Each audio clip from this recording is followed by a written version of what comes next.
Before we even start this video, this is my disclaimer. We're only really making one carbonara, and the other two dishes are pasta dishes that are inspired by carbonara. But to be fair, we can only call one of them a proper Italian carbonara. The other ones are just creamy pastas. I had to say it, or else people are just gonna start this whole thing again.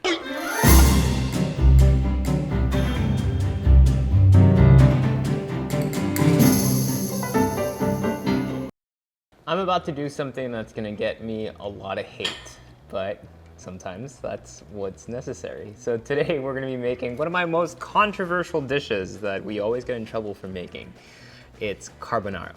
But to put it truly to the test, we will be making carbonara 3 ways: the traditional Italian way, or as close to it as possible as I can get, an American way, and a Filipino way. And then we're gonna ask 3 different people to come in here and blind taste all the dishes and decide once and for all which is truly the best carbonara recipe.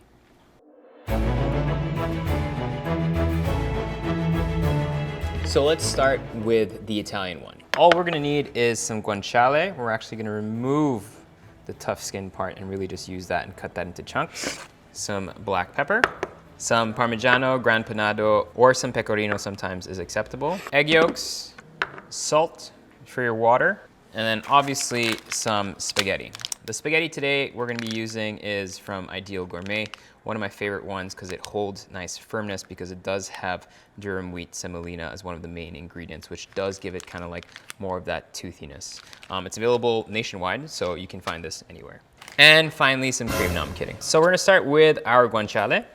Cut out the outer bark. It does have some pepperiness, and then just nice chunks. So you see these layers of fat. When you eat carbonara, it's never oily. You never see kind of like a pool of oil, and that's because Italians, when they make this most of the time, they cook it, they render down the oil, and they just keep doing that until most of the oil is out, and then the guanciale is nice and crispy. So you start this in a dry pan. And we're just gonna slowly render this out and get it crispy at the same time. Next, we're gonna finely grate our cheese. I like using this because it'll melt much faster. So it'll give us a nice silky sauce that's homogeneous. Set that aside. I recently saw this technique, which I thought was really interesting, from an Italian chef that was doing a legit carbonara, where he put his egg yolks here and he basically cooked them. Why am I doing this? Yes, he cooked them over his boiling hot water to basically act as a bain-marie, to slowly kind of cook the egg yolks before shocking them with any heat from the guanciale or from the pasta itself, giving you a much smoother sauce that doesn't look like scrambled eggs, which makes a lot of sense because I've seen a lot of people do authentic traditional carbonaras but end up getting the temperature wrong and ending up with scrambled looking egg carbonara, which no one wants. 2 egg yolks. Put that in our bowl. Before you comment, egg yolks or whole eggs? Well, different people, different techniques. Whole eggs will give you a creamier, more watery texture, while egg yolks really coat the pasta and gives you a nice tight sauce. So if you see the the egg yolks have pretty much thickened. At this point, we're gonna add lots of Parmesan cheese. And again, we're gonna wait for that heat to soften everything. At any point this happens to you, it's completely normal, and that's why we actually didn't salt this pasta water yet, because we want that to basically help us kind of melt the sauce. So we're gonna add really a little bit only first.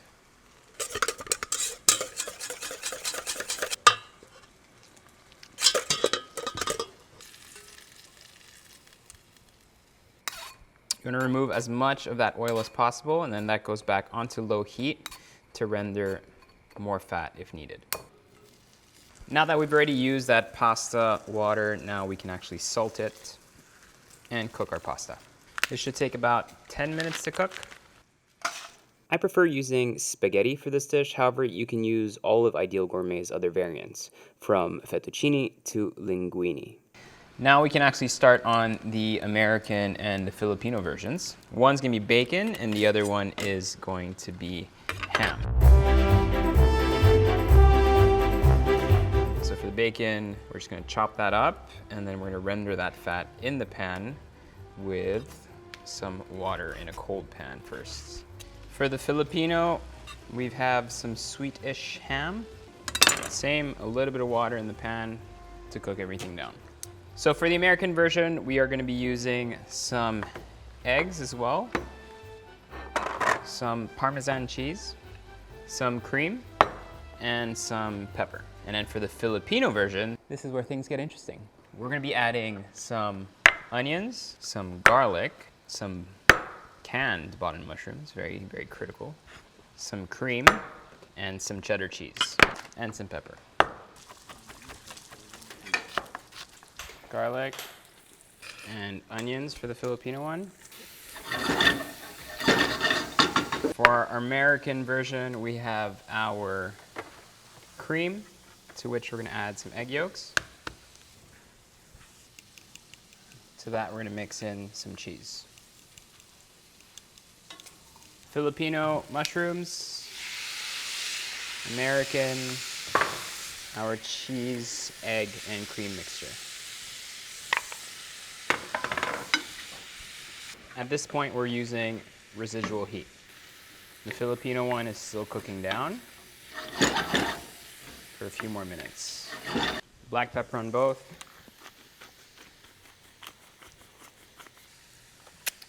So all of these are pretty much done.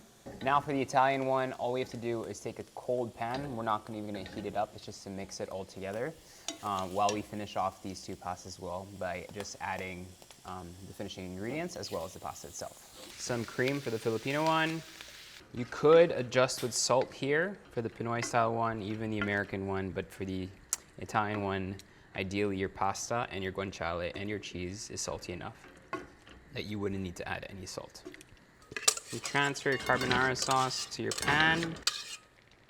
Take a little bit of our hot pasta. That goes in the pan as well. In all three pans. Now we just have to mix everything together.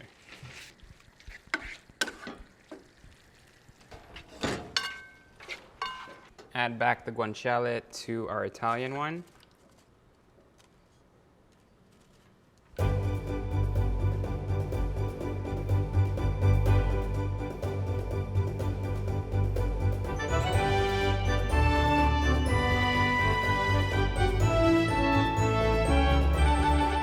Our three pasta carbonaras are done. We have the Italian, the Filipino, and the American, not necessarily in that order. And we're gonna have three people come in and taste it and tell us whether or not they like it and which they like the best. So first up, we have Paolo. Open your mouth. That's number one.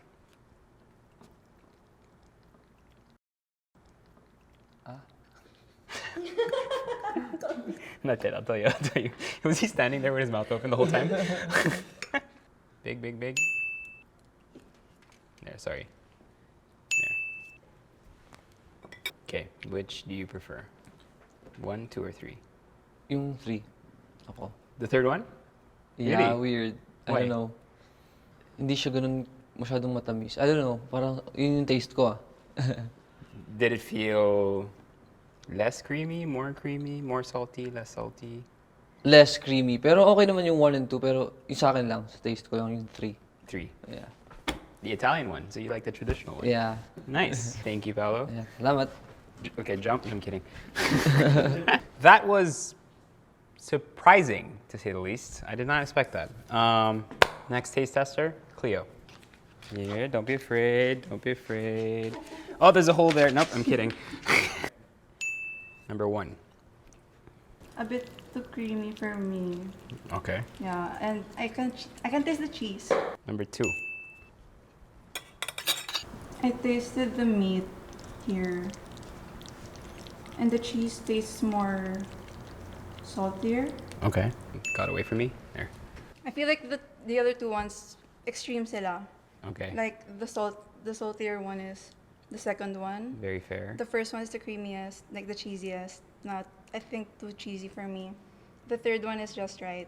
Okay. So, take a wild guess. Which is Filipino, which is American, which is First Italian? one is Filipino for sure. Correct. Yeah. Second Yung mga- one? Yeah. Second one is the Italian. And the third one is the Third American. one is the American. So you prefer the American. The version of carbonara. Yeah. Okay, so in terms of preferences, the American one you prefer, that flavor profile. Yeah. Why would you go for number 3 over number 2? I think the meat. I mean, the bite I got was a bit too salty. So the guanciale is very salty. Yeah. That's true. The guanciale is quite salty. Okay, fair enough. Thank you. You may depart. can't Yeah, okay, there you good. Our third taste tester is here. We're gonna bring in Kashka.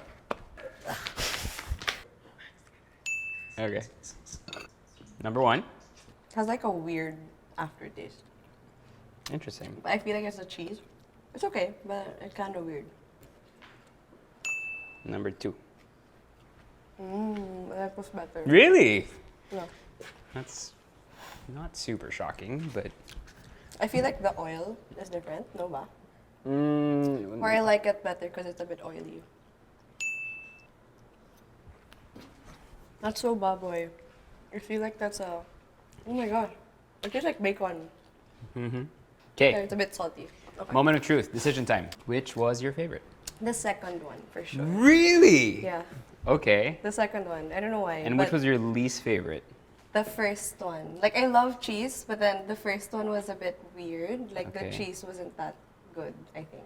Wow, that was the most expensive cheese. Really? Yeah. I didn't like it. Okay, so if you Yeah. were to take a wild guess, which was which? I think the second one was the Italian one.